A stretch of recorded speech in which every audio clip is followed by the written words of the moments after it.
I didn't hear you land across the stars or Arden's fields, and I don't want to close my eyes. It might change how real this feels.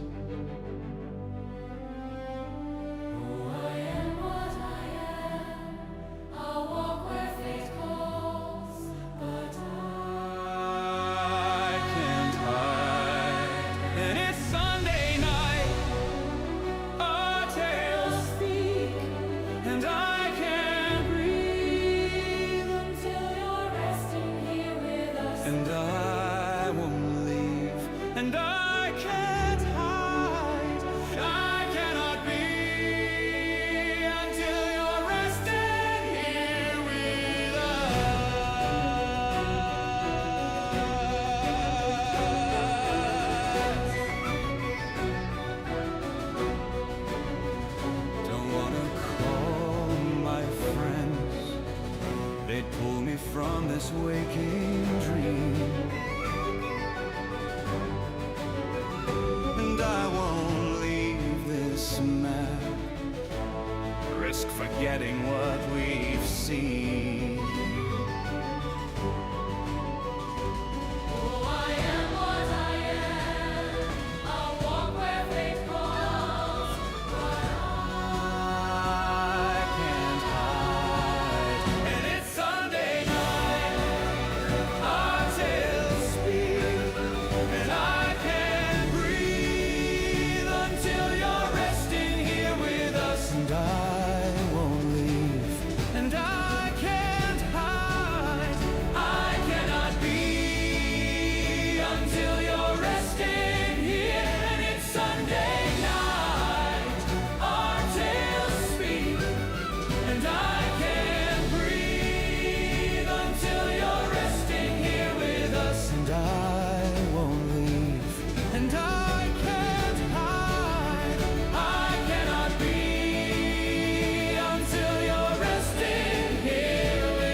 Which I know we will, all that we were will be with us still. I'll let it pass and guard my tongue, and you will think that I moved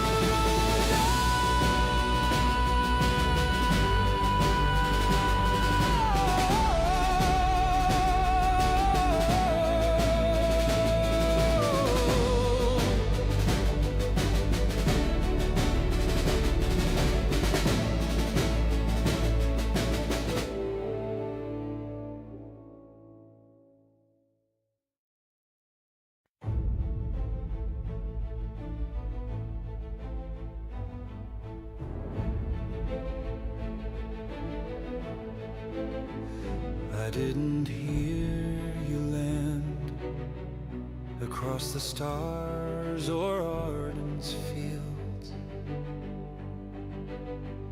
and I don't want to close my eyes. It might change how real this feels.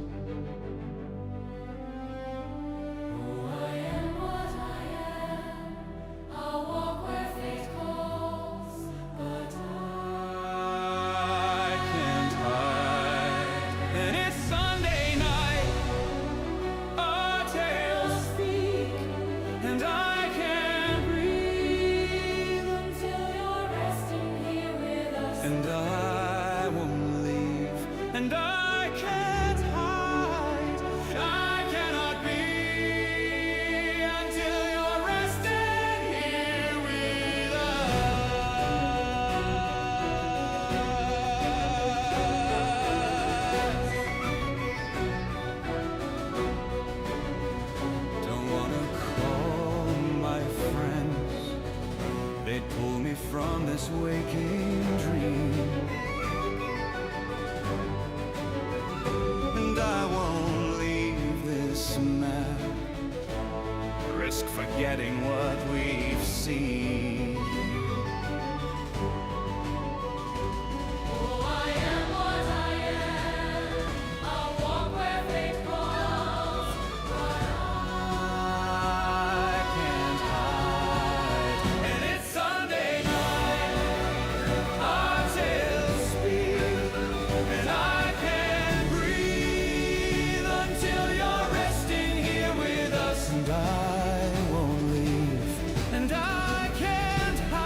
which I know we will.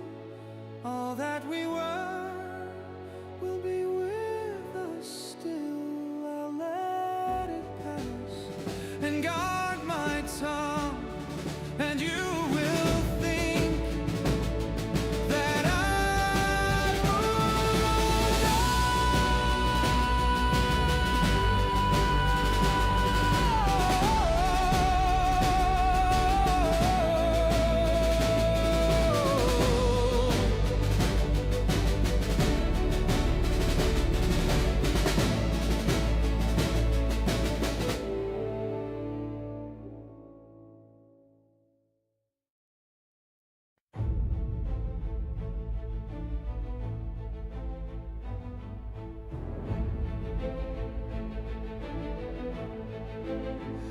I didn't hear you land across the stars or Arden's fields,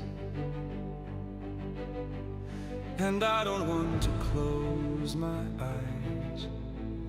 It might change how real this feels.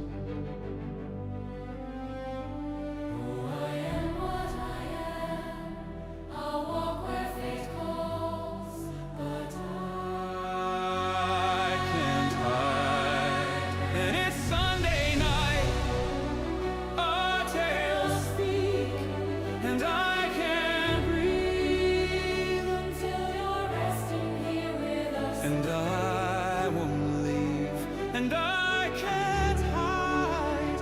I cannot be until you're resting here with us.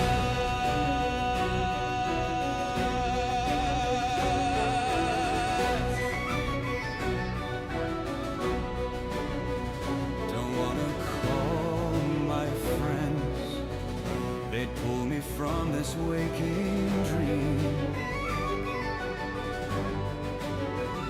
And I won't leave this map, risk forgetting what we've seen. Oh, I am what I am. I'll walk where fate calls, but I can't hide. And it's Sunday night, our tales speak, and I can't breathe until you're resting here with us. And I won't leave, and I can't hide.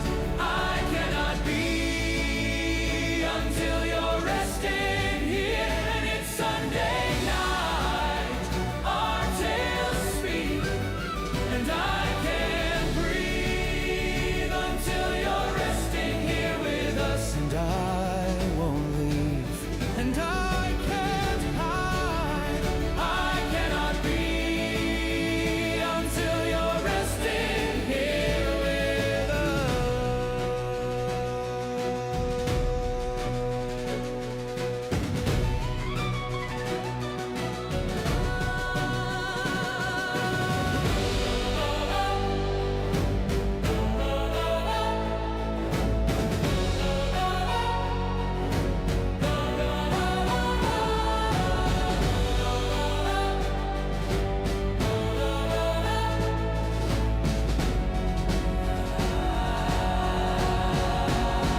And when we meet, which I know we will, all that we were will be with us still. I'll let it pass and guard my tongue, and you will think that I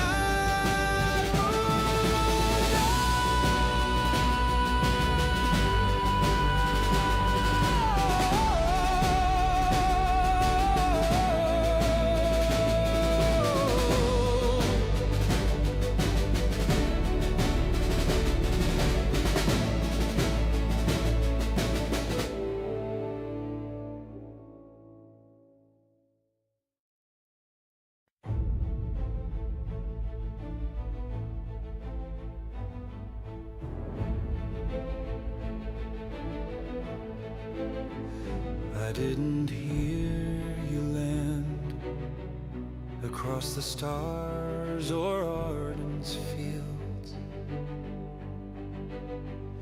And I don't want to close my eyes. It might change how real this feels. Oh, I am what I am. I'll walk where fate calls, but I can't hide. It's Sunday night, our tales speak, and I can't breathe until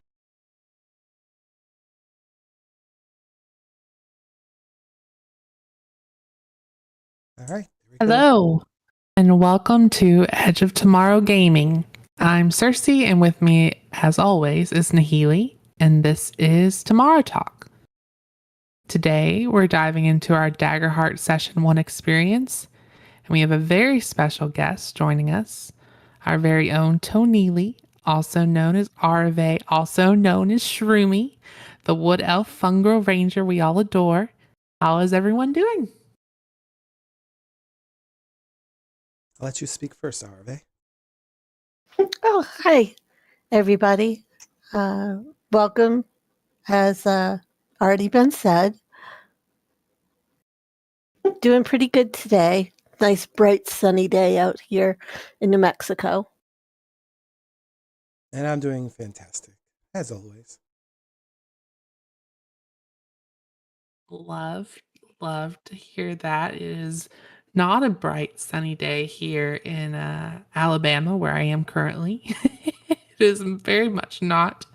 So I am happy to be joined by both of you today on this very interesting day as we talk about our first session with DaggerHeart. How are we feeling almost a week from when we did that? How are we all feeling about that session, and what were some things? I'll start with you, Arve. What were some things that you really enjoyed when we were doing that?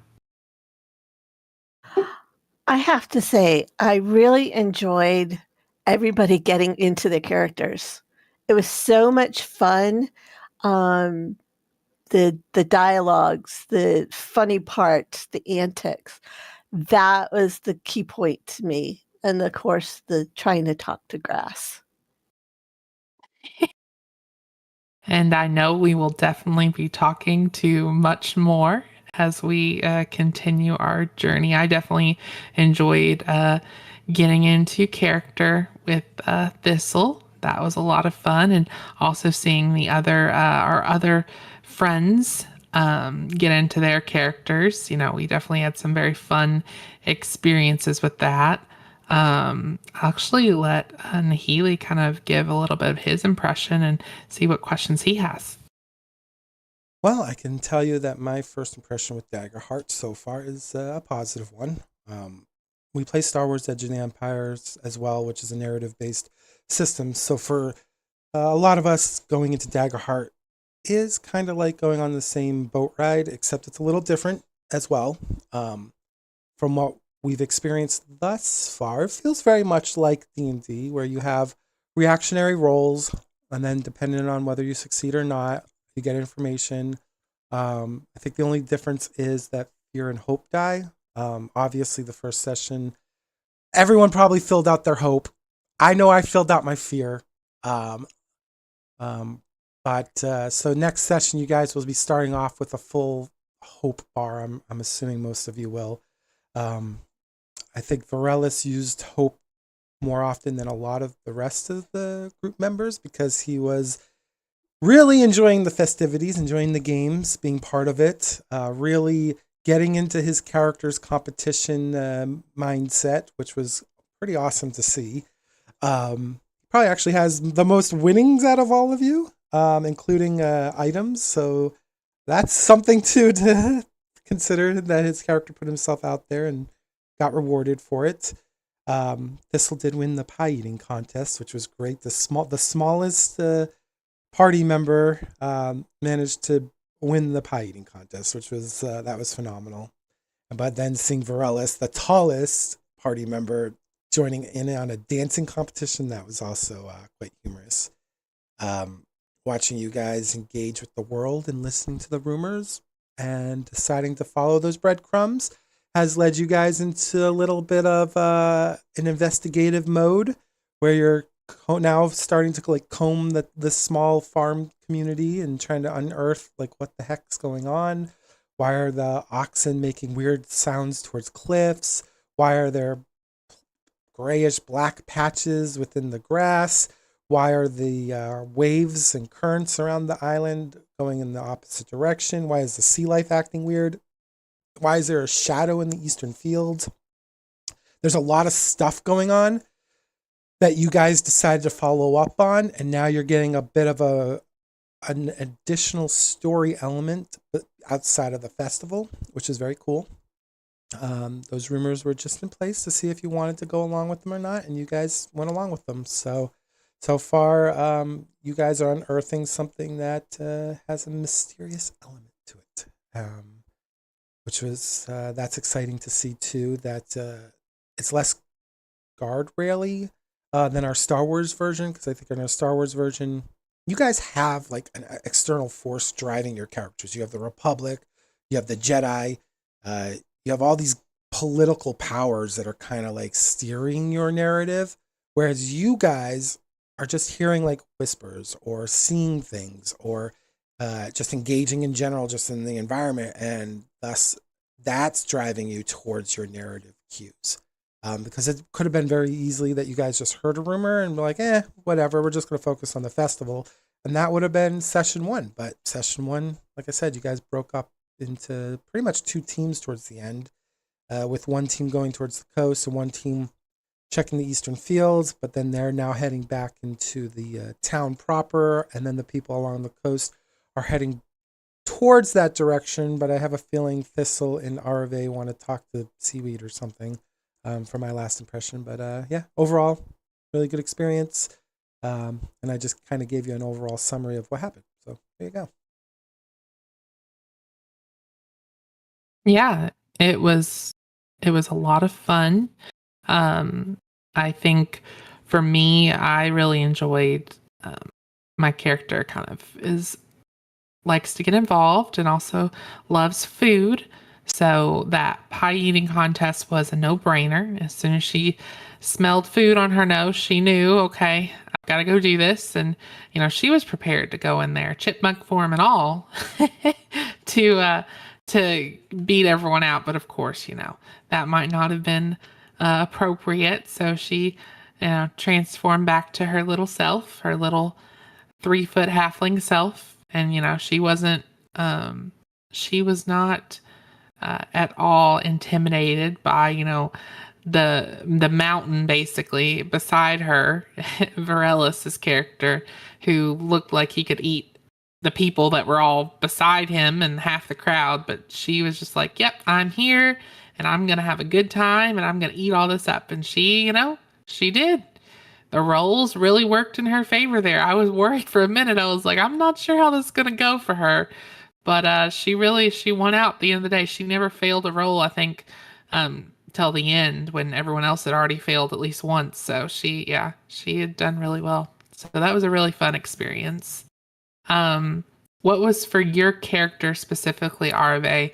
What was probably your favorite experience with her during this session? Well, actually, one of my favorite was her being torn. She wanted to do the dance contest. She wanted to do some of the other contests, but at the same time, these looming questions kept pulling her in another direction. So that actually, following that, was the fun part. I didn't get to do she didn't stick her hand in the goo or her toes like I was going to originally do. That I think would have been interesting, since at this point she's part plant form. It might have given more of a direction. I don't know. It might have gotten her sick. But yeah, I think just the new nuances all around were the fun part. And the music, of course, that our dungeon master had chosen had me skipping in my chair. That was me more than Arave, but I could picture Arave skipping around to that beat wherever we went as well. Yeah, the music, it really kind of helps immerse you, which speaking of music, I've got to ask our dungeon master himself, what was that, a new song we had at the intro? Yep, we got it purchased from Fiverr about 3 weeks ago. About 3 weeks ago, I had it commissioned. It's gonna obviously it doesn't tailor towards one or the other game, but I think he blended the lyrics pretty well, so that way it's just a generic like, "Hey, it's Sunday, it's time for us to play." Um, obviously, I wanted it to have some familiarity, so he used Dido's "Here with Me" melody to kind of like create I forgot what he called it. Something strophotic.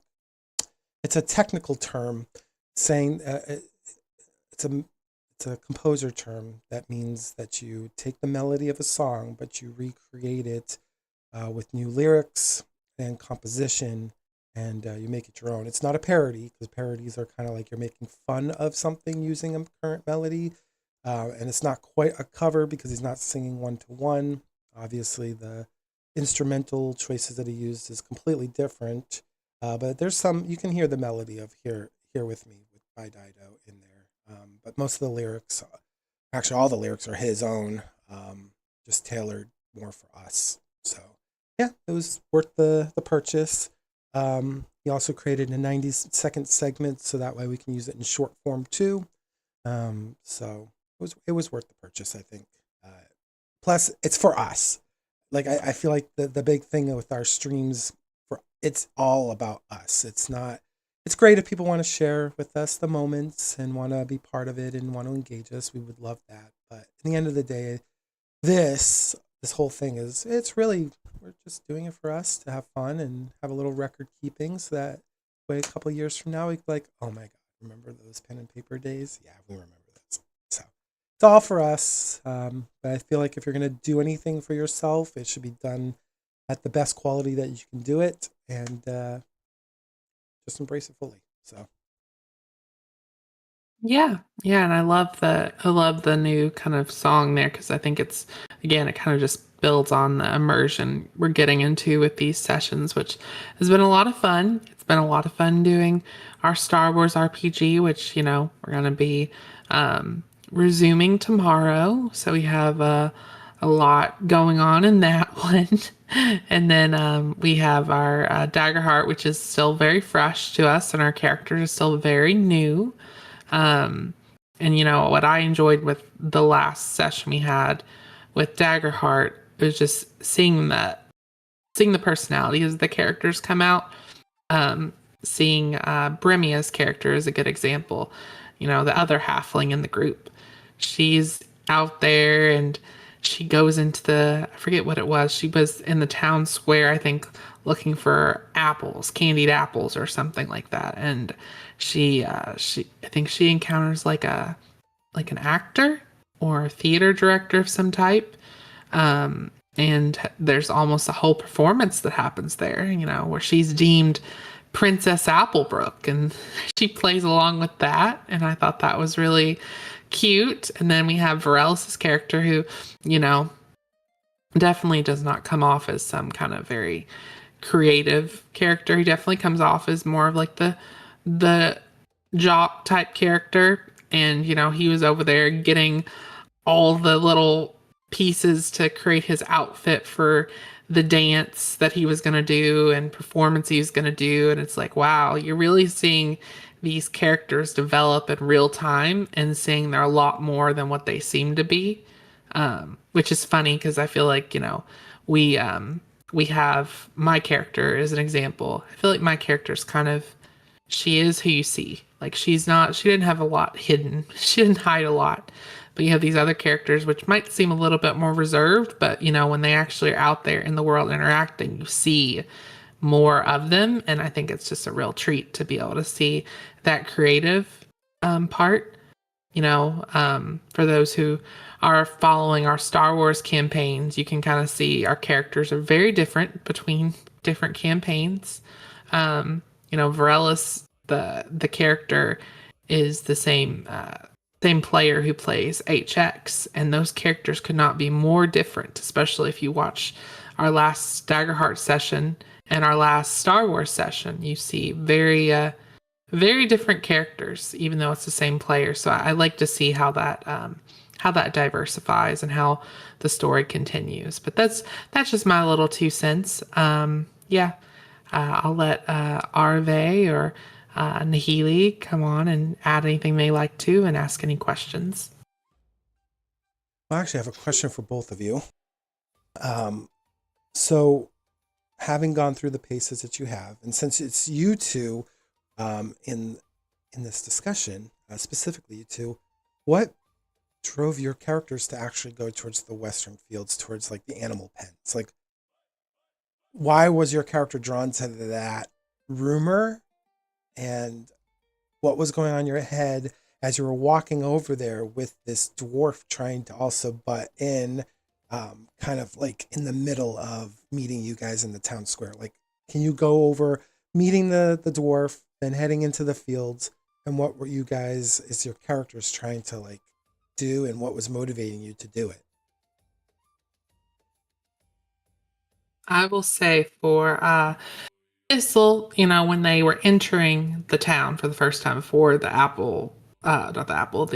pie eating contest, she had heard, the whispers or rumor of something happening in the fields with the oxen. And she is a druid, so the earth and all of the animals and land and wildlife matter a lot to her. And so she heard this, and her curiosity was piqued.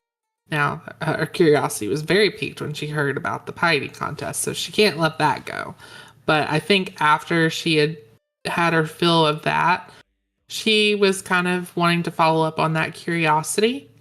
And that's kind of what led her to want to go to the fields. And obviously when she joined her friend Shroomy, and Shroomy was kind of not really feeling going to the or doing the what was it called, the jumping thing contest. She encouraged Shroomy to join her, and Shroomy, being one of her best friends, joined her. I'll let her expand on that, but I think that was the curiosity was the big part for her wanting to go to the fields. For Arave or Shroomy, it was a little more than curiosity. The fact that she knew that most likely she would be able to speak to the oxen itself, whether or not they would get much information, but it added to the curiosity due to hearing the other rumors about how different things were happening around the island, about how the tides were going the wrong direction, the fish were acting up, different things that they'd been hearing. And since Arave really didn't want to do the sack race, she thought that would be fun, to go talk to the ox, to go walk around the island, just sightsee, see what was going on, and peek over the cliff.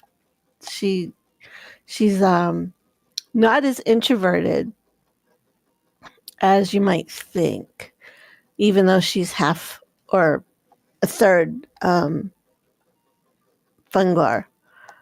So, it was just the expedition itself is what she was into.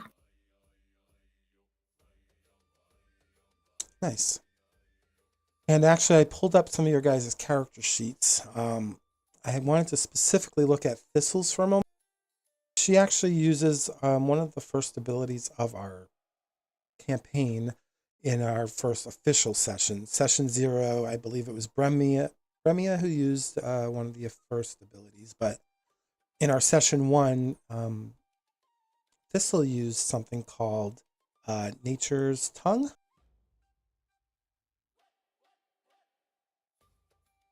How did Yeah. how do you think that how did you think that felt using an ability in DaggerHeart versus like using an ability in like Star Wars or even our D&D, since you've touched D&D for for a couple sessions? Yeah, I thought it was cool. I like how the abilities work. Nature's tongue is similar to animal speak in D&D, or for those who've played BG3. However, the difference here is it's not just something you kind of use and then you can just use it till your long rest. It's usually specific. I think you have to make a roll first of all to see if you succeed. And if you succeed with hope, you can go and you can ask a question of that animal or plant and go from there.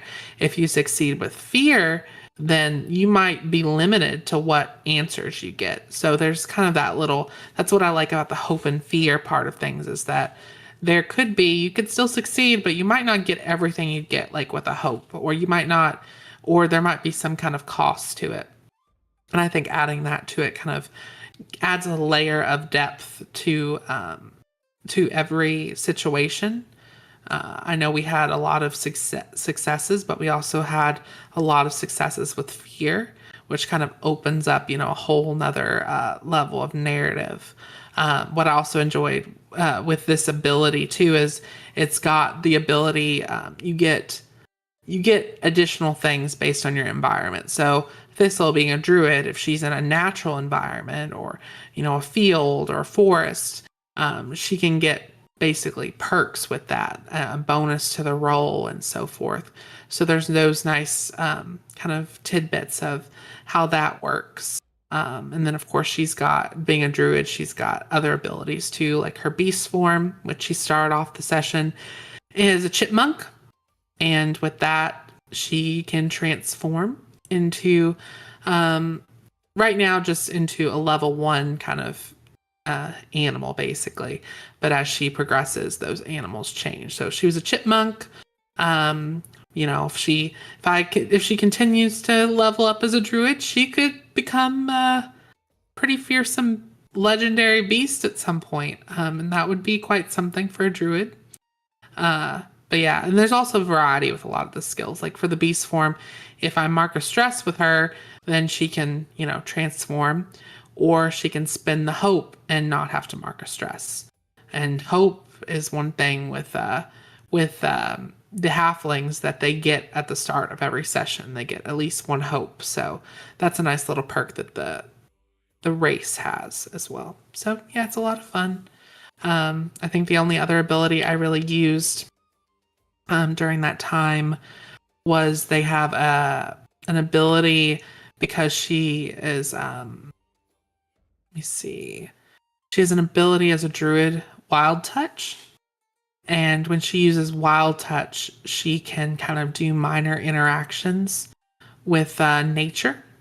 So she can help a flower grow, which she did in the session, or light a campfire or summon a gust of wind. Little kind of small things that maybe aren't going to cause like damage to somebody, or heal somebody, but can add a little bit of flavor or add to this overall story, which is kind of what the purpose she used in here. She was trying to see a flower, if it would grow in this kind of contaminated area of ground, and it really was struggling, which kind of also helped tell the story of, okay, this is not natural, whatever's happening here.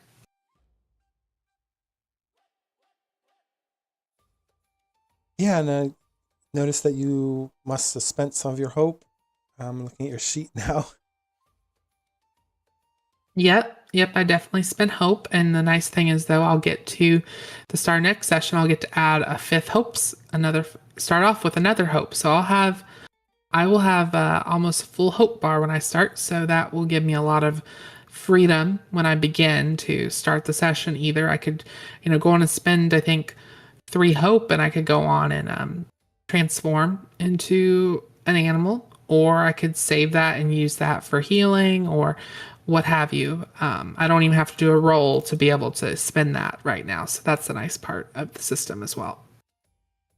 Yeah, and then when we get into combat, if you're used to D&D, you know AC is where the rolls have to hit in order to hit you. But in DaggerHeart, it's evasion. So if we roll a 10 or higher, poor Thistle will take some damage. And if she does take damage, they use thresholds in this system. And thresholds are basically you have minor, major, and severe. If the damage is 6 or below, it's a minor damage. If it's 7 to 13 for Thistle, it would be 2 points of damage. And if it's 14 or higher, it would be 3 points of damage. And then if she somehow got 1 point of damage, she would just mark 1 HP. And then, as you can see, she only has 5 more available. Once she hits all 5 down, she would make a choice for her character, whether she wants to go out with a blaze of glory, if she wants to risk it for the biscuit, basically, and she'd basically leave it up to a hope die, and she'd have to roll the hope die, and dependent on those requirements, she could just go with quietly into the night, or she recovers, or she can choose to kind of avoid death, but then she would potentially lose permanently a hope slot because she would have gotten scarred. So these are kind of just a general rundown of Thistle's kind of like level 1 stats. She also has agility, strength, finesse. She has all these things, right? But you'll notice that presence is her lowest. Wow, this is unbelievable, Thistle, now that I'm looking at this. Thistle is probably the most charismatic character, yet her presence is a -1. You want to explain that? I think that if I had to put a narrative reason why her presence is that, is probably because though she's a very charismatic, she's very much also like unfiltered. And so like she's not trying to deceive someone. She's not necessarily trying to charm someone or perform. She's just being herself. So I'm sure I think she did have to do like a presence roll at some point in the last session. I forget what it was, and she actually succeeded. But I know like I kind of put that -1 because she really, it could go either way with her. Like she could be very charming, but she's not intentionally trying necessarily to charm someone. She could deceive someone, but she's not really trying to deceive someone. So I think she's at that kind of negative because her intent is not to do any of those things as a character. She is a very like blunt type character in a good or bad form. So yeah. But she's a talker. She's a talker. That is one thing for her. She's not afraid. I remember she was up there at that pie eating contest when they were getting people to join, and she saw her knight in shining armor out in the crowd, and she shouted to him to come join them. She does not have any fear of yelling out something in the crowd that might be a little bit embarrassing to other people. Yeah, it's just interesting to look at your sheet a little bit more thoroughly, and you can see actually you have an equal amount of HP and stress pool. Not all characters actually have the same level of hit point pool. I think Vaeryndel hit point pool is a lot larger than yours, for example. But you also have 3 armor, which is cool because you can. What armor does in DaggerHeart is say Thistle was going to take major damage, so she was going to take 2 HP. She can mark off 1 armor slot and reduce the threshold down to the minor damage. So it would make her have 1 HP. And then vice versa, if she was going to take minor damage, she could use an armor slot to negate the damage altogether. So just to kind of just do a quick rundown of Thistle's sheet here. Yeah, one thing I'll add too is in my beast form, my abilities can add to my abilities. So if you go to beast form under there, and if you were to select a beast form, each different form, which these are all tier 1, does add like to my abilities in some way. It could be an instinct. It could be for you see like each one's different. So if you go to pack predator as an example, you can see it, or you go to household friend, it's going to add, a +1 to, I think, my instinct. Where if you go to pack predator, it's adding mostly to my strength. So you can see it adds to me. I get a little bit of a boon depending on which form I'm in. And of course, obviously, if I'm a coyote or a wolf or something, I have a different attack that could add in there too. So there's very interesting things. And if you play around in the system and you look at the higher tiers of the druid, they can become you can become a big monstrosity once you level up into higher ranks. So it's a lot of fun though. I've been having a lot of fun with her as a character and playing around with it. Yeah, I think it's cool too since we're on that, beast forms, like, yeah, while she might not have the access to her weapons or her domain cards, which her domain cards are like her spells and stuff, like she said, she'll have access to her animal abilities, and her armor actually becomes like part of her skin. So her armor would be marked as usual, and then when she hits 0, she still hits 0. So unlike the old rules of like D&D, where you're a beast form that has a separate HP pool, and when that hits 0, you just transform back into your natural form, and then you have your HP pool on top of it. This doesn't have that in the system. You're zeroed out. So definitely a situational thing for you too, isn't it? Yeah, there's perks and downsides. I can't use like the ability spells, but I can use, like, one thing I like is I could still technically use my wild touch because that's under my class features. So I could be a cat and I could still technically, get something done in that kind of harmless way. But otherwise, like, I couldn't do my vicious entangle and, get someone tied up in vines like that nasty dwarf.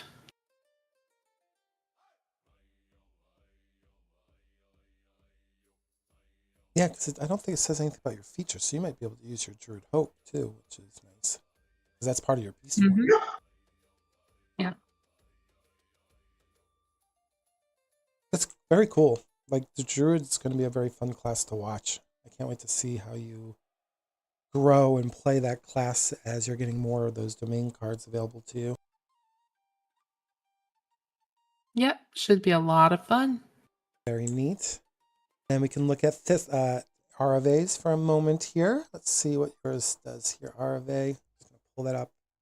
Make it a little bit bigger for anybody that's watching so they can see it a little easier and not have to like struggle bus with squinting. Like me. Like you. Yeah. We don't want to do that to you. One thing I wanted to make note of too is if Ereve is grouped with Thistle, she also gets 1 hope as long as they're in the same group. So if she's grouped with Thistle and Bremia, I'm sorry, I forget how to pronounce her name. She'd get 2 hope added to her hope pool as long as they're in the same group. Yeah, and as you can see here, RFA's a little different stat-wise. Though, surprisingly, she has the same presence stat as Thistle. Do you want to explain why you have the -1 in presence there, RFA? Well, to tell the truth, I have a -1 because that's what the starting stats are for for her character. I actually kind of cheated and used the automatic, but story-wise, it's because of her looks. They're very disconcerting, where she's 1/3 fungal and 2/3 wood elf due to mistakes that have happened and only partially undone. So having someone walking around that has, instead of hair, they have probably what looks like coral-colored oyster mushrooms growing off their head that have shoulder pieces that are actually like the what do they call it? The skirting on the stem of a mushroom that's growing off like the base of the neck down over the shoulders. It has a couple growths that have mushrooms, literally regular mushrooms, growing off of them. That I think would probably cause a lot of people to stop and wonder what the heck's going on. I know we've gone over the fact that even one of the people in our own group thought that maybe she was contagious. So the charm just goes right out the window. And for anyone that's looking, she has Mush Elf as her race, but that's because she's a fungal / elf. And in DaggerHeart, you can customize a lot of the ancestries, like you can mix them. So for RV, she decided that she was just gonna literally mush the two together, and thus Mush Elf, Mushroom Elf. Get it? Pretty funny. She has a little higher invasion than Thistle, so for her to get hit, it would have to be 12 or higher. Same rules apply. She has the same thresholds as Thistle. As you can see, she still has a 7 for major and 14 for severe. Anything under 6 and below would be minor damage. That's how they calculate it. Now, there could be a house rule too, which I didn't mention during Thistle's character walkthrough, but there is technically a house rule too that if you do 2 times the damage of like their severe damage, you could mark an additional HP for that as well. So you can make it 4. It is in the DaggerHeart rulebook. I forgot what page number that is, but yeah, if you do twice as much. So if I did 24 damage to poor Arve here for some reason, instead of 3, it would be 4. Obviously, again, she gets marked down to 6. Oh, you actually have a little bit more. You only have 5, right, Thistle? I don't have my sheet up. I actually think we're the same. Yeah, I think we're the same. You are. I have you. Okay, cool. Now, Arve is playing a ranger, as you can see here. She's Beastbound Ranger, so she actually kind of like Thistle, but she doesn't transform into beast. She actually controls a little creature. You want to talk about your little pet? I haven't named her yet, but she is a cross between a snow leopard and a lynx. So we're calling her Snow Lynx. So she's a very, very gorgeous creature. She's a little bit larger than a regular lynx. Now, RV is only 5. Oh, it's Kai. Okay. You did name it. Sorry, I did name her after all. I forgot. I've only got two animals, 2 different characters that have animals. So I can't remember which one's which all the time. And it's cool too But because your character, your companion, actually has their own character sheet. yes. Yes. And Kai actually, where Arave is only 5 feet tall, Kai comes up a little bit past her waist. Kai is fairly good size, just not big enough for Thistle in regular form to ride her yet. Though she thought about it. It's just she almost got on top of her, and then she was like, "Well, this probably isn't gonna work out." Yeah, but we could put you in another form, and you could ride her. Yep. I mean, this will start off the session on Arve's shoulders, chipmunk. Well, you'll make the furries happy with that. Oh my god. I can't believe you said that. I did. Oh my! You're gonna try to attack her. She's a little chipmunk now. Let's see. So the companion also has stress, it looks like. Now, I don't believe... Zoom in here. When your companion would take amount of damage, they mark stress. When they mark their last stress, they drop out of the scene. So in this system, unless the player decides, the companion can't die. So think of Baldur's Gate 3 with the good old boy.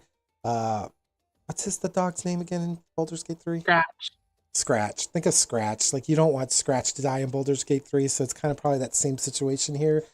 You get attached to these silly animals and you're like, no, don't kill it, don't hurt it, let it live. So it's kind of like that situation. It just drops out of the scene. So think of it as like that last stress. It probably limps away or runs away because it's got survival mode in place. So And it looks like it will come back after the next long rest. So yeah, it's just going to recover somewhere. it's gonna be sad though. And I'm like, sorry, your Lynx cat thingy runs away into the woods and you don't know what happened until the next day. That's sad.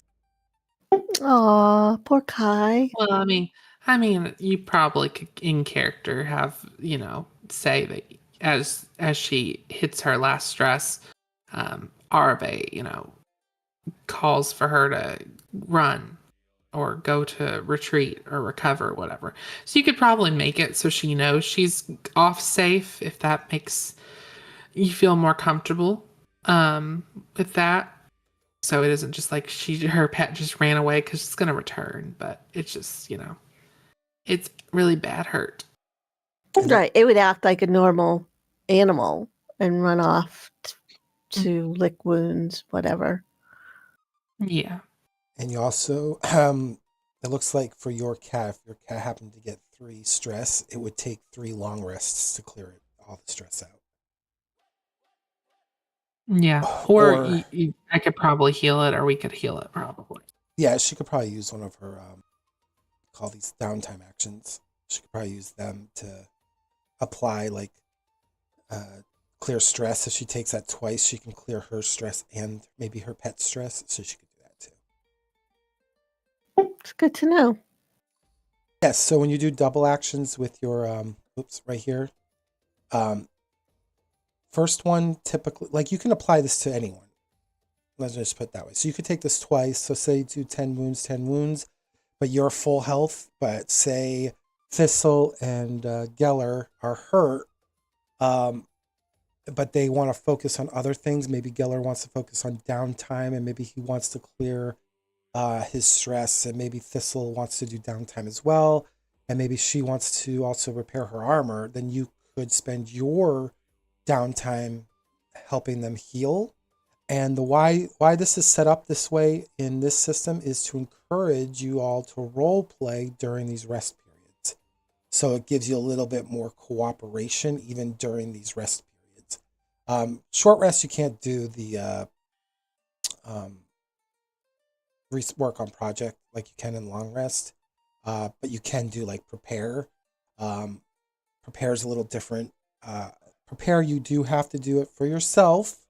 But so I think that's the only one you actually can't double up on. I'll have to check. But if 2 characters do prepare, then that is already the engagement between you and your party members because you're both preparing. So not only do you get 1 hope each, but you get an additional hope for working together and preparing for the next day. So there's a lot of cool things with the downtime too. That's outside of just clearing the stress of your like companion. So just throwing that in there as we're going over the sheets. I like how we're learning along with everybody else. There's a lot of grateful guides up there too, which are fantastic, to be honest. And you also have Gifted Tracker. So yours says when you're tracking a specific creature or group of creatures based on signs of their passage, you can spend any number of hope and ask the GM that many questions. So that's cool. So if you have 5 hope and you want to ask 5 questions, you can keep spending all your hope to ask as many questions as you want about what you're tracking. So that's cool.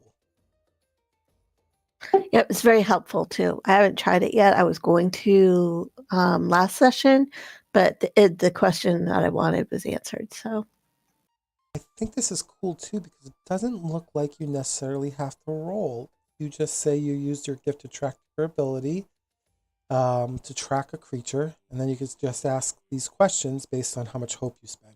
So that's cool. I don't see say anything about rolling. Ask the GM that many questions with the following list. What direction did they go? How long did they pass? Okay, when you encounter creatures you've tracked in this way. But it has to be a creature. It doesn't say humanoid, so I'm assuming with humanoids you'd still have to roll. But with creatures like bears and wolves and stuff. Oh, I thought humanoids were No. considered creatures.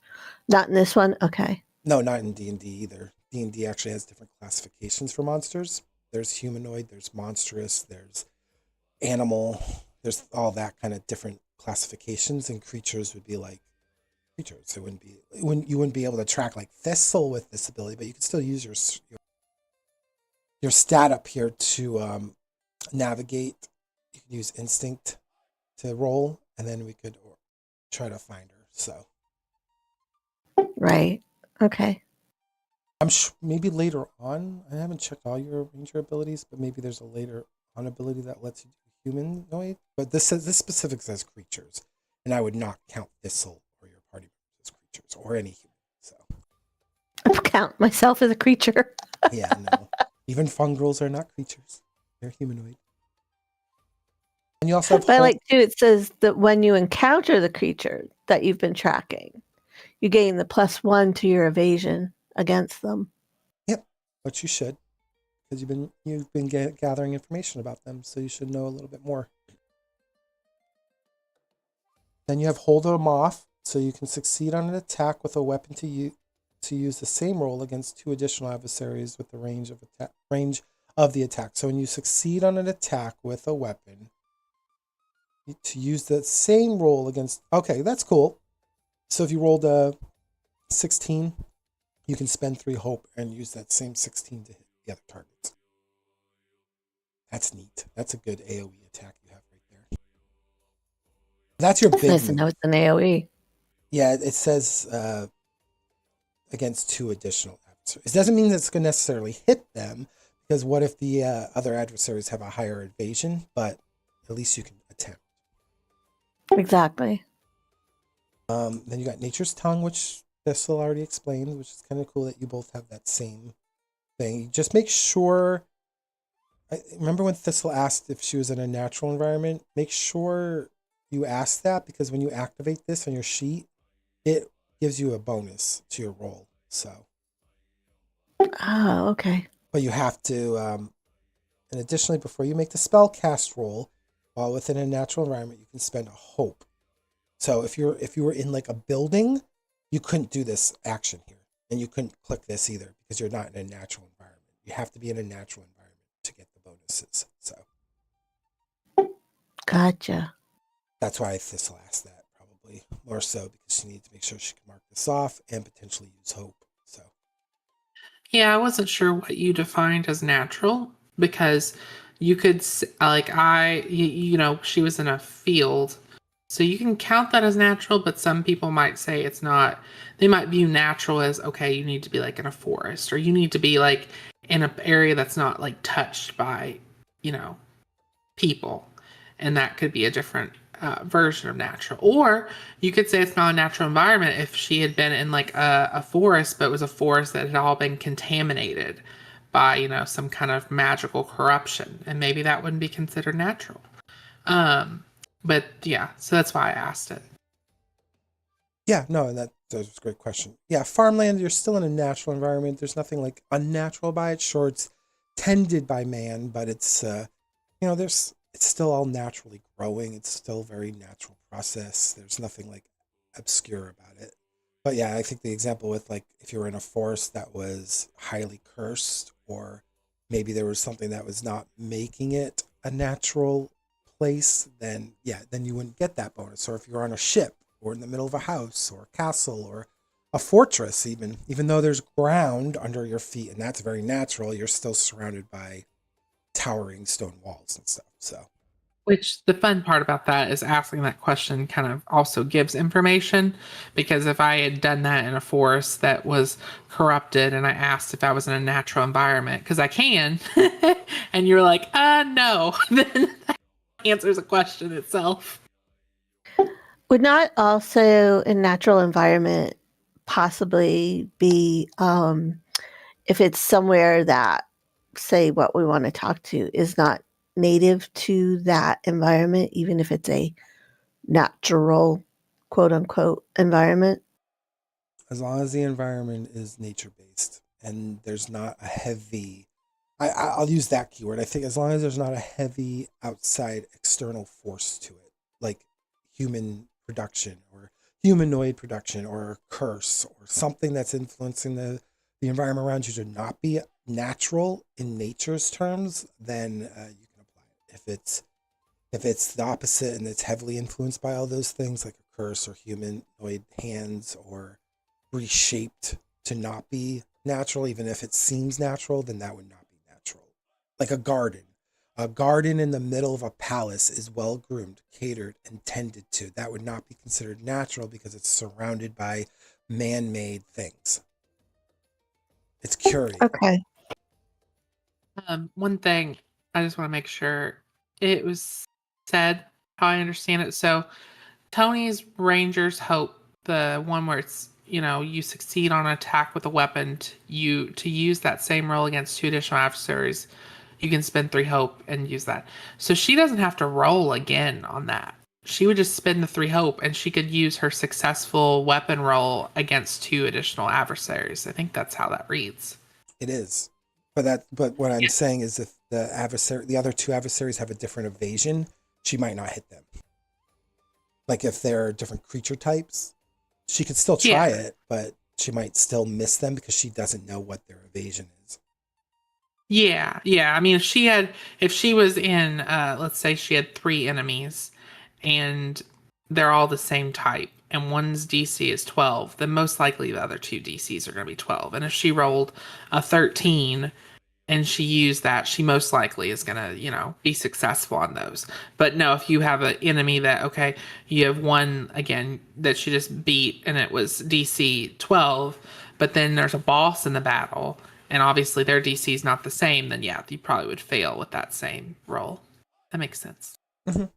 But at least it, kind of like what you said about your nature's question, it kind of gives at least information. So if she got a 13 on those DC 12s, she kills 2 of them, but the third target was like a bruiser class mob, and they had a higher DC, then she'd at least get information like, okay, well, their DC's definitely higher than 13 because I missed that thing. Yeah. So it does give her a little bit of out of character information too. Because when you say you hit a target, then you can start, every time someone rolls, you start calculating what that DC is that you guys are rolling above to hit it. And eventually you guys, if you pay attention to it, you could probably pinpoint, oh, okay, their DC's 12. Okay. Like, I'm not going to tell you their DC's 12 if you hit them, but eventually over seeing people roll, you're going to be able to ascertain like, oh, okay, well, I see that Tony just hit them with a 12 and I missed with an 11. So their DC's a 12. Oh, okay. All right. Which is kind of neat. Because that's how it usually works down, is that you're breaking down the process of elimination by seeing how people are rolling and what they're achieving and not achieving. So you really can't hide the enemy and evasion too long from the players, because eventually the players are going to roll various numbers. So you should be able to like Sherlock Holmes it on what their AC is or evasion is. So Yeah, that makes sense. She also has Ranger's Focus. She can spend hope to make an attack against a target. On success, she deals your attack's normal damage and temporarily makes the attack's target your focus. Until this feature ends, or you make a different creature your focus, you gain the following benefits against your focus. So you know precisely what direction they're in. When you deal damage to them, they must mark a stress. When you fail to attack against them, you can end your Ranger's Focus feature to reroll your duality dice. So that's cool. What's the duality dice? It's this dice here. It's just what you normally roll, the hope and fear. Oh, okay. You have Beastbound, which is obviously your companion, which we did talk about, so that's great. You have quick reactions. You mark a stress to gain an advantage on a reaction roll. That could be very helpful. So if you're crossing like a bridge and the boards are starting to break and I'm like, oh shit, Tony, you're going to have to roll You're gonna have to roll you'll have to roll an agility to try to leap out of the way of the breaking board. You could use your you can mark a stress to gain an advantage. So you would actually roll it, and then you'd hit advantage, and then it would add a d6, and then whatever that roll came up to, you would fail or succeed. So that's really cool. And obviously you succeeded with fear on this one. So but very cool. Right. It's very cool. Cool, cool. I like the second one too. That's really interesting.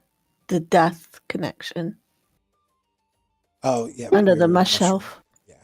That's under your fungal ancestry. While you touch a corpse that died recently, you can mark another stress to extract one memory from the corpse related to a specific emotion or sensation of your choice. That's cool. So you can be like, I want to sense something lovely from this creature, something loving. Then I would have to give you like an emotion or a memory from their past that's love-based. Right. Like an And I empathetic mushroom. love the wild-born part too. The Lightfoot. Yeah, just don't forget that. Because remember, if you forget that in the middle of a roll and you already rolled, and we've moved on, then obviously I won't have you go backtrack. So you have to make sure to keep track of these. Yep, that's something Thistle and RFA both have. Yeah, you and her seem to have a lot of overlap in some of your abilities. Well, Ranger is just not as magical as the Druid, but they're both nature-based. Which fits very well with our lore on our homebrew world, because the Rangers, the bigger population of Rangers, work very closely with the Druids on the Elven side of the world, and so that makes sense. At least narratively for us, that makes sense, because that was unintended, that the Rangers would have a little overlap with the Druids, but this system seems to work that way, so that's neat. That's very cool. And I don't think we've discussed it out of character, but it kind of would make sense too that Arve's character, because of how they have, been brought up in their culture, may even feel like they need to protect Thistle because Thistle is a druid and that's what they do. So I think that's a fun little connection they have. They have obviously a friendship, and I think Thistle, for her part, feels like she needs to protect Arve, and I'm sure Arve feels the same about Thistle. Like they have a very, very strong bond of care for one another. And yeah, don't forget that you have stealth of the fungi too when you're doing stealth checks. Oh. You have to remember so many things, and I have Swiss cheese for brains, people. Yeah, because remember, when you use an experience in DaggerHeart, you have to spend a hope. And when you spend a hope, you get this +2 as long as you can narratively explain how you being a fungal ancestry is playing into your stealth in like the middle of a tavern. You'll have to explain that. If you can't explain it well enough, then you obviously won't get the +2. So again, narrative driven, you have to explain how your experience is playing into the fact. You can't just say, well, I want to use this experience just because I want to use it. No, it has to make sense narratively. So Exactly. I notice you don't have a journal entry yet. No, I'm terrible about journals. Well, you can use it to keep notes, which is important. Like names of NPCs, remember? I'm not going to mention them again in the future. And they might get offended if you don't know their name. Okay, I'm going to put it out there. I'm 59. I still use a regular notebook. It's easier for me to access that and to look it over while we're gaming rather than online notes. Oh, you never picked up a secondary weapon? I have one, but I'd have to put my short bow down first. Okay, it's a two-hand. Okay, so in your instance, if you had to do that, then that would actually consume your action in that narrative moment, because it's a two-handed, whereas other people have one-handed. They can just alternate. Right. That's why I actually switched before we start. I switched what weapon I had, so I'd be able to have a staff in one hand, and then I think I have a dagger in the other hand. Let's see what you got. I think I did. But Well, either way, my bow is a two-handed, so you're really zoomed up on that screen. Yeah, I'm adjusting it.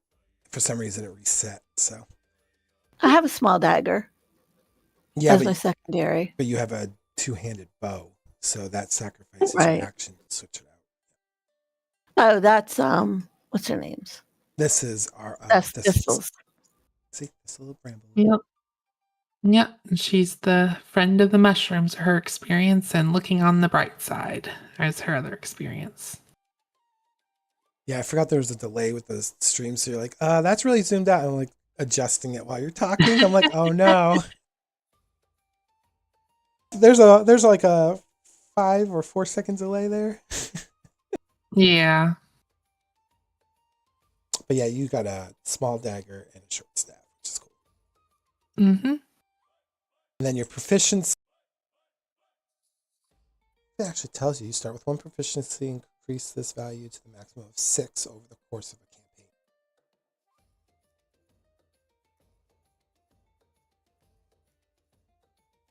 There was a moment when I was creating Thistle. I was like, I wonder if I want her to have a whip.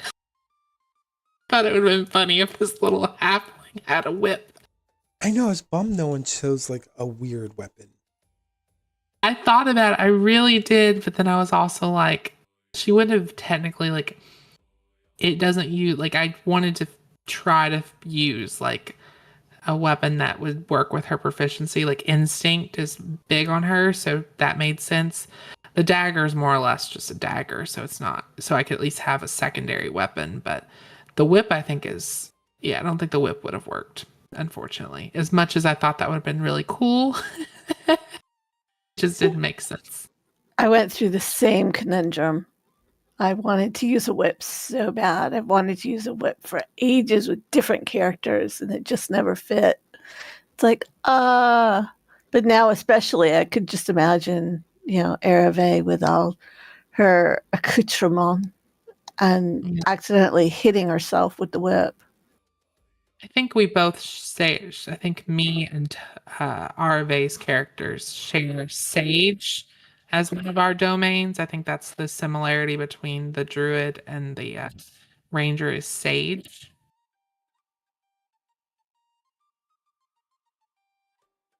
Let me I see. think so. Sage and Bone.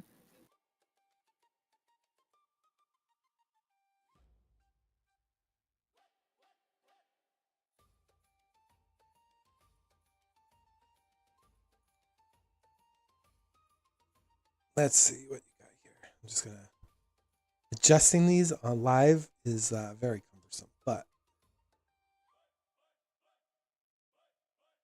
Well, while you do that, I asked Rose what one of her favorite things about last week was.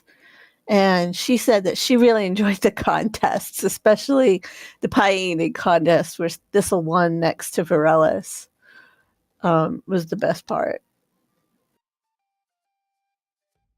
I really loved the fact that she was, oh, Princess Applebrook, it is a pleasure to meet thee. How are thy doing? And she was just embracing that whole moment. It's like, well,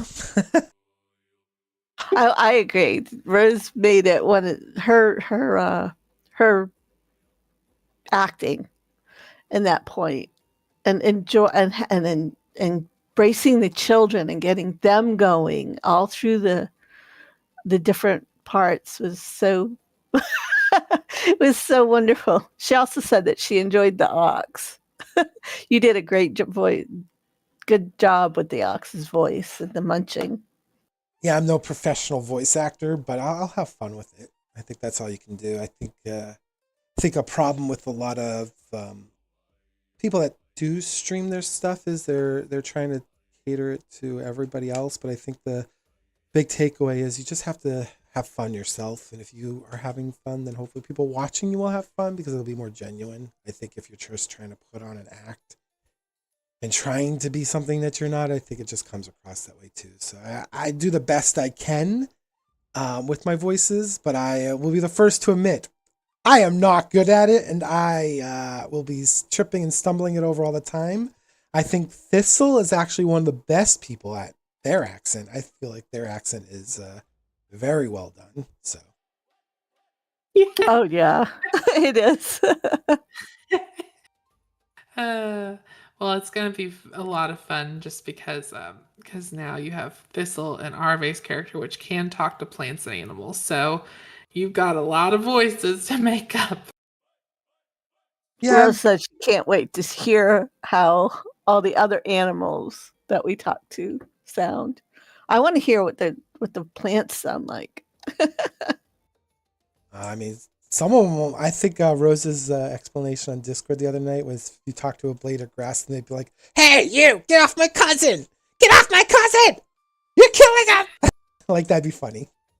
Oh my god, yes. I will say I don't think grass is gonna think you stepping on it is killing it though. I think it would be killing it if you tried to pluck it or maybe put like some type of thing like a chemical or something on it.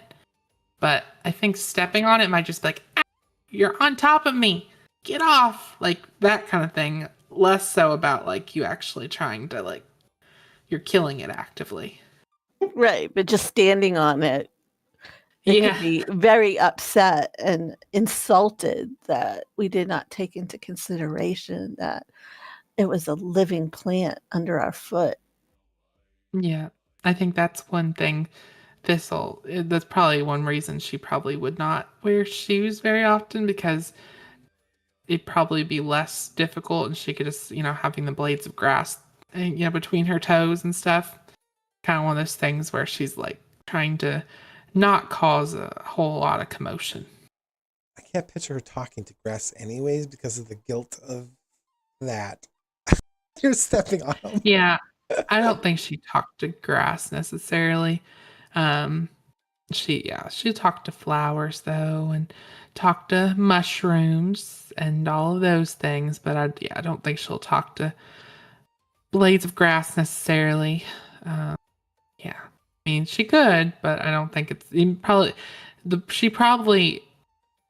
I think she is very strong-willed and knowing, life, everyone has a voice. But I think one thing with Thistle is that she understands is some plants and some animals offer more than others. And so, for example, she might be like, well, it's not really helpful to talk to the grass because the grass have a very short memory. Like that might be how she views it. Like the grass have a very short memory. You walk past them, a minute ago and they already forgot who walked past. Like, so she might view it that way. So they're not necessarily the most helpful in, getting information. And they are only what, like maybe an inch, 2 inches in height sometimes, maybe 3. And they don't have a lot of perspective of what's around them. Yeah. But the mental picture and the voice was what got me. It was the perfect part. No, but I think you'll meet other characters too. Like I feel like Bremia's moment with you, Thistle, and Arve at the coastline. I feel like you guys are going to come across characters too that aren't always amicable or as worldly as other characters. Because I think that one showed some chauvinistic qualities as well as maybe some strong dislike towards elf kin, because he was calling them knife ears, for example. So you certainly will come across people that aren't as open-minded. They might have predispositions towards particular cultures and particular beliefs, and I think that makes the world that you guys are traveling in more alive than if everyone was just like harmoniously okay with everything. So that actually said, like, we got to see Bremia's reaction to that moment with the guy. She really was vocal against him. What was Arve and Thistle thinking in the moment when dealing with someone who was like adversely opposed to a culture that he saw crossing the sea, or particularly Thistle and Bremia not being his type? Like, what was going on in your guys' character's head? Arave was actually relieved that for once somebody was not downing the mushroom part of her and thinking that she was just, ugh. Or he didn't feel like Uh, he had to. Wink. Yeah, I think Thistle. I think during that scene, Thistle's just there to. She's there with her friend and everything like that, and I think when there's some suggestion that oh, I don't know if that. I think there was a suggestion at some point that Arve might have some kind of elf relation, and Thistle just kind of there in the idea of turn your head away, buddy. You can't touch my friend. You can't, get focus on something else. Because Thistle really doesn't. She sees a lot of that stuff, that back and forth, as not the priority or not as important. She thinks, she's more interested in that moment. She kind of let it on toward the end of, we need to talk to the wildlife around here to figure out what's going on, because she feels like more faith in what they're gonna say than like what the people are gonna say, especially when they're talking like that character was down about other beings. That it's already her interest is already shut off at that point when you start talking about people like that. That's actually when she had her interaction with Geller character, and Geller kind of made like a little bit of almost a joke of talking to plants and animals, and she was very much like very protective of that, and letting him know that they do hear me and they do talk back, and you need to have some respect, basically. And it's funny because technically Thistle's not a young lady necessarily. She's like 42 years old, but still relatively young in halfling years. But you got Geller's character, which he's like an old man basically, and she's just like, yeah, old man, you don't know everything. And it's just a funny interaction.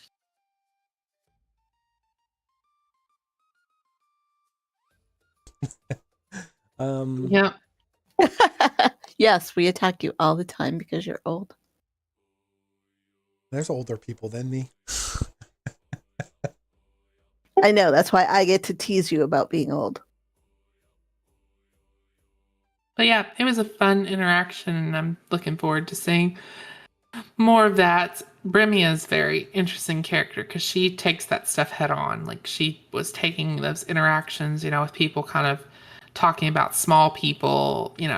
She was the one, I feel like, as a character who she speaks, like Thistle talks and speaks up, and Bremia does as well. Like, I feel like our halfling characters are probably going to be the characters that aren't afraid to speak up in defense of other people, which is funny. The smallest among them has got the biggest voice.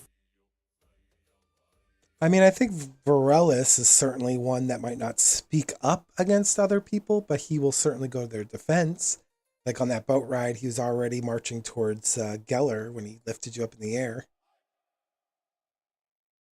So I think that's a good take. I think the two smallest people are very vocal in defense, and then I think your tallest person in your group is very action oriented when he sees injustice happening to someone. How did you describe it? Was weaker, or I don't think it was a size thing. I think it was more like weaker.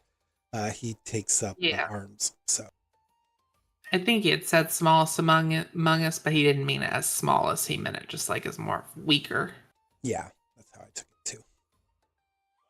Well, Of course, compared to him, that would be most everybody. well, if he He's went such off a height, bodybuilder. yeah, if he went off Right. height. But Raiden, for example, I don't think he'd go immediately to Raiden's defense unless he felt Raiden was overwhelmed by adversity, and I think then he would probably step in.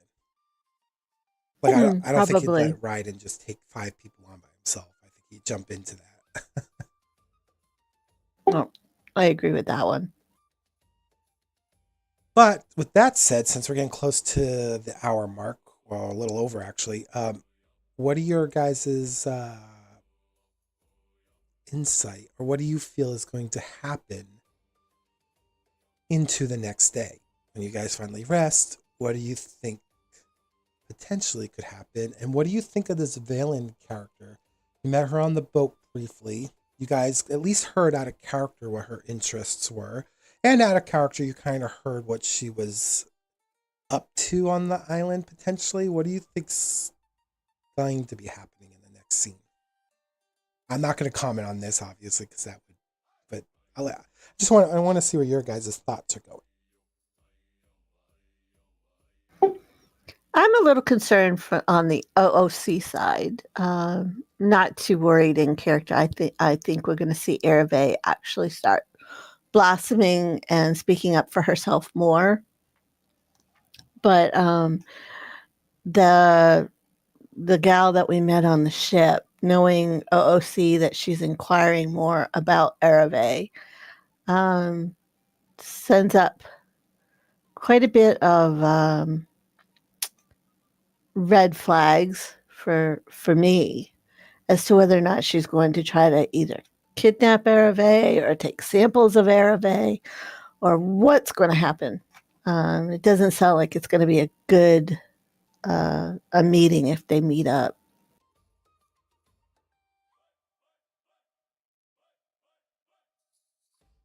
Yeah, I don't really have a ton of opinion on it just because Thistle really didn't have interactions with the character. So I don't have a ton of that. I think what could happen is that character is most likely got some involvement. It might not be a direct involvement, but it's clear while they have some place they needed to go to, that they all I feel like at some point could come to a heed, and maybe there is something. Maybe the interest in Arave's character is because they've seen something like that before or seen the fungrel before, and that could be part of the interest. Yeah, I think most likely what's going to happen is, based on what we do know with our characters, the interactions when they first came to town, is there's been all these strange happenings and sounds and, this goo that's kind of coming up from the ground. And, even with Geller kind of learning and kind of communicating with parts of the group that, there could be curse or something on the land. Like, I feel like our next session, stuff's going to start coming to the surface. And, if we've already had a few drip drops of that, there's probably just going to be more of it. We even got a tidbit from on Geller's and their side of the group that when they go to this tavern, when they go to sleep at night or whatever, the inn, they need to have their windows closed and all this stuff. And it's like, what is going on? Like, there's all these little things that apparently little old school things that are happening in this town. And it actually brings me back to, I know we didn't stream, well, we did for a minute, but for our D&D session that we had when we first did D&D with a few others, there was a place that we went to the town and it was one thing, and then later on in the story it was something very different. And it kind of gives me that kind of vibe of, okay, we're walking into an environment where, okay, things feel pretty normal. There's some oddities, but for the most part everything feels pretty normal. And then we're probably we're gonna turn things on their head and be like, okay, this is not normal at all. I feel like that's what we're about to walk into, is some very abnormal things. Yeah, it's very folklore driven town for sure. Like even their little events that they did, they host small little lore tidbits before the events actually went off, like the dancing and how the children in the past when they were dancing and stuff helped the adults get through the harvest, and so they celebrate every year with the dance or like the pie eating contest. You didn't really get to hear the lore on that, but you did get to hear a little bit of the lore on like the potato sack race, for example, about how the kids would jump around because they were so abundant. The the harvest that the kids would jump between places in sacks, and adults would laugh and find joy and glee out of that while they were working hard to until the findings of their hard-earned crops, and so sack racing became part of their festivities. So you heard a bunch of like folklore based stuff in the community, but yeah, I think the window thing was the biggest mythology I guess so far dropped. Is like, yeah, at nighttime just make sure your windows are closed. Lord, we're gonna enter it. It's gonna be some hag witch that's eating children. That's what's going through my head now. Oh dear. Get in this style, just- Thistle. I just unlocked the whole story background. Yep, they're gonna mistake you and Bremias for children. They're gonna be like, "Why aren't you two lovelies coming to my little shop?" There he goes with the voices again. I love it. I think you'll fit quite well in this little stove.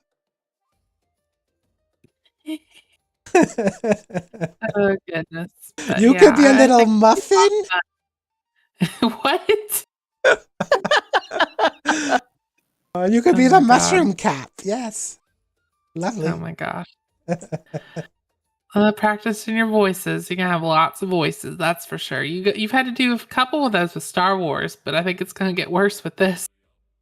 Star Wars is a little different. We haven't run across a lot of species that have unique. Like you haven't run against a Keldor yet, for example, and they have like this respirator on their face, and they would sound more like this, like very muffled, and you could barely hear them. Like, it'd be kind of like that, like Plo Koon in the Clone Wars. He's got that a normal voice that's just muffled because he's got a respirator in front of his mouth. Yeah.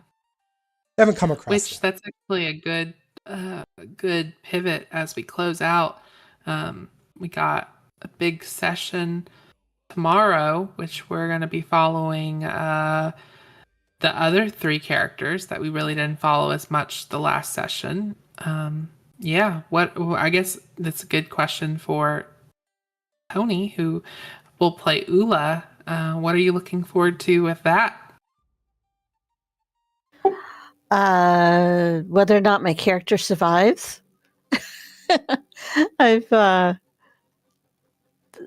looking forward to actually getting deeper involved in some of the areas where Ula's more of a pilot. She is a Jedi, but she now also carries a blaster, and so that's going to be really interesting, is to see if this group is going to be able to survive whatever it is they're encountering, because they're going to a an area that used to be a Jedi temple, I believe, and it's the ruins of that, and they might be meeting some interesting folk there. Yeah, it used to be it's a ruins of a Jedi listening outpost. That's what it is. Okay, listening outpost. Okay, I always get that mixed up.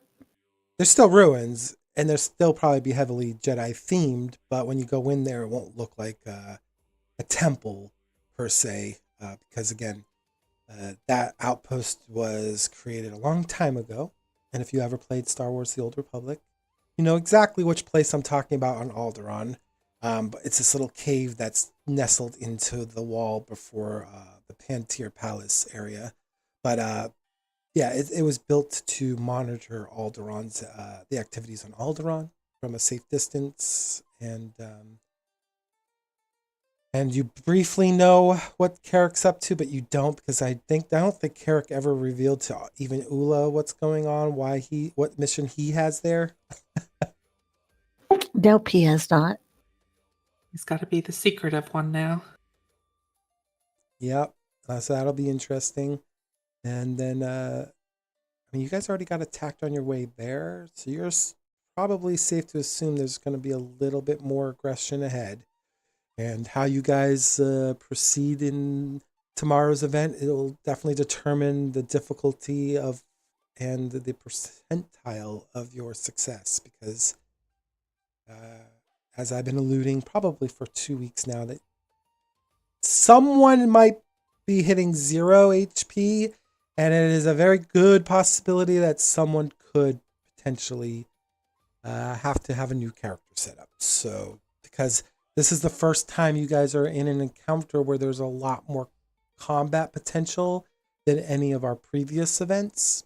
And as we've all discovered, your guys' characters have been designed more for social and skill-based checks rather than combat. So this is why I've been kind of alluding that it could be a very dangerous situation. So That is gross, but Nahele has been alluding you're all gonna die. Oh my goodness. That is the truth. He has been saying that. He has been saying that. And I mean, if that comes to it, we've definitely gotta. I think if something like that does happen, I mean, our follow-up episode is most likely going to be. It's most likely going to be some type of funeral for said character or a closing for it. Most likely. yes, Or they're going to continue on their mission like they have to do, and nothing is going to be said about that person left behind until later. I think if Nahele's character passed away, there wouldn't be a mourning. No, they'll there would- definitely be. Yeah, There would be mourning, but there would still be, they have to get the mission done. So, Jedi might be a little different. Like I feel like there might be characters that'd be sad, but Jedi they honor death. Like you saw the scene with Qui-Gon, right? They were still in front of Qui-Gon's pyre. They were honoring him as he was passing on to the next journey of his life, but they move on. They don't mourn death the same way. Obviously, Obi-Wan in that scene, you could see that he was in anguish, but the rest of the Jedi surrounding Qui-Gon, they were probably pained by Qui-Gon's death, but they don't believe in death the same way like normal people would. So for them, it's just they're moving on to the next chapter. They're not really dead. They're part of the Force. So that'll be interesting. right. I Yeah, can if say. it's Nahele, oh, go ahead. No, you're fine. Well, if it's Nahele, then I can tell you Ula will be on the verge of devastation because she really, really likes Nahele. But she would also take it like a Jedi on the outside, at least. Yeah, so she'll drop some more dark side points. I can say that Seal as the non-Jedi and non-droid in the party, other than Nahele. If something happened to Nahele or Ula or even Carrick, it's gonna have a profound impact for Cecile, where she's not going to just be able to move on like maybe the others would feel like they need to. She's just not going to. Like I think I've said this before with her character, you know, she's in a place where she came to Alderaan very much expecting not to get out alive. And she survived their portion of the mission. She survived. So I think if something happens to the others, it's gonna be very much a felt thing. So whether everyone tries to move on or not, depending on what happens, I know Cecile is going to. She's definitely not gonna let it just go quiet. Yeah, that's just how her character is at this point. She's going to have some feelings. So I feel like she keeps a lot in for the most part. And I feel like that's going to be a moment where she can't keep how she feels at that moment in. I think Nahele, though, across the board would be the hardest loss. I think for the whole party. I think if we had to pick, I think we all can be honest. If we had to pick one character in the party who would be the hardest if that character just died right now, it would definitely be Nahele. I think everyone would agree. True. But the thing, too, is that Cecile wouldn't know right off. Because we're No, when they incommunicado, too, but yeah. Yeah, Yep. it wouldn't be next episode. It'd most likely be the next one after, though. Yeah. Yep. Well, that is the We're heart not of the trying party, to kill so- you off. I'm sorry. We're not trying to kill you off, Nahele. We're just saying if your character were the one that died. No. I mean, Cecile almost died last session because last Star Wars session because she was being targeted by a former, I don't know what you'd call her, employer, I guess, or master. Either word, I Yep. guess, works. Closest is master at that point, to be honest. Yeah, she could have killed you, but I rolled like crap, so you lucked out. Plus, you guys had a critical, I think, before my roll, so I was like, well, I have to honor that somehow. Jesus Lord. Yep. I mean, me and both HX had. I had a critical. I know HX, I think, had 2 criticals while he's rolling at least. So, yeah, we did our rolls that we needed to get were successful. So, hopefully, the same can be said for the other group. Let's hope. We did pretty good last week or last time. So we didn't have any casualties on the first ambush. Well, this one will be a little different. Because I think you guys are directly in the line of fire, whereas I feel like Thistle and HX, there was opportunities for failure to put them. Not Thistle, Cecile. I was like imagining Thistle. Yeah, she would not have survived that encounter, I'm just being honest. No, she would not. She's got a big mouth. Yeah, she'd be like, hey, you, droid, over there. What you doing, buddy? I picture her throwing rocks. Oh Yeah. my god. Yeah, that's not gonna work. I think Varellis would not have been able to do that either because he would have been in the shadows with his eyes glowing and be like, yeah, you don't see me, this big 7-foot character, and try to sneak around. Just ignore me. I'm just a pillar.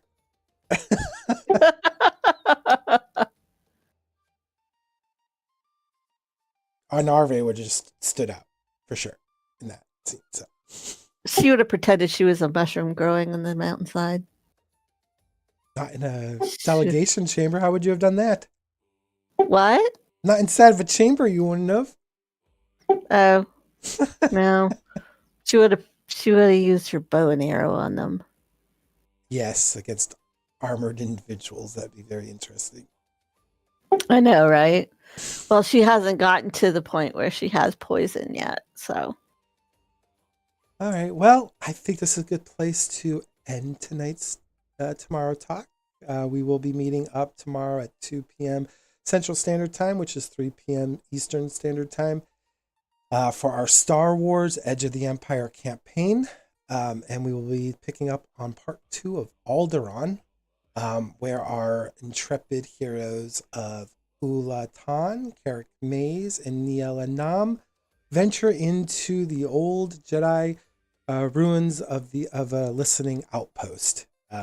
We know that their primary mission is to discover why they're utilizing that facility, and then Carrick has his own alternative mission that neither Ula or Niela know about.